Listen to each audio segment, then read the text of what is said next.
Welcome back to the channel. Today, we're diving into one of the most iconic cars to ever hit the streets, the Toyota Supra MK4. This is a car that has made a huge impact in the car world.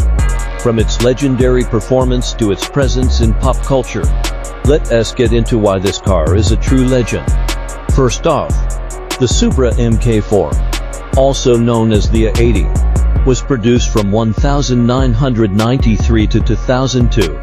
It is powered by the famous JDM GTE engine, a 3.0-liter inline-six twin-turbocharged powerhouse. This engine is known for its ability to handle massive amounts of power, making it a favorite among tuners and drag racers.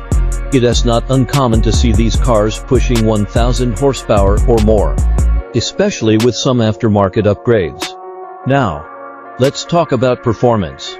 The Supra MK4 is equipped with a 6-speed manual transmission, and that smooth shifting gearbox combined with rear-wheel drive makes it an absolute joy to drive.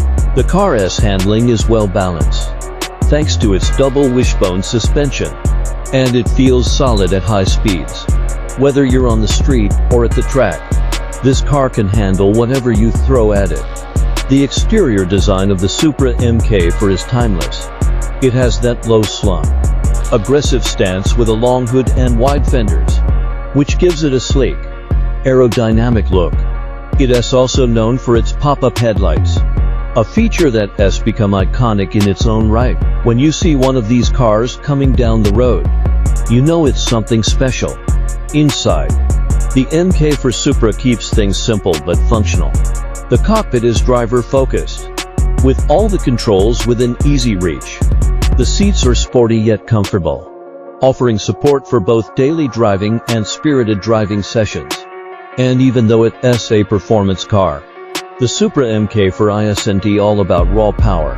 It is surprisingly practical with decent cargo space and a comfortable ride for longer trips. Let us not forget the Supra MK4's impact on pop culture. Of course, the car's biggest claim to fame came from the Fast Furious franchise. Paul Walker's character, Brian O'Connor, drove a modified Supra MK4 in the first movie, and since then, the car has become synonymous with street racing and performance culture. That movie scene cemented the Supra's place as one of the most desirable cars for car enthusiasts. But beyond the movies, the MK4 Supra has a cult following in the tuning community. It has a massive aftermarket support network, with everything from upgraded turbos to performance exhaust systems, ensuring that the Supra's legacy continues to grow. So, whether you're looking for a car with insane performance potential or simply a piece of automotive history, the Toyota Supra MK4 is a car that checks all the boxes. Its blend of power, style, and tuning potential makes it one of the greatest sports cars ever made. Thanks for watching, and I'll catch you in the next one.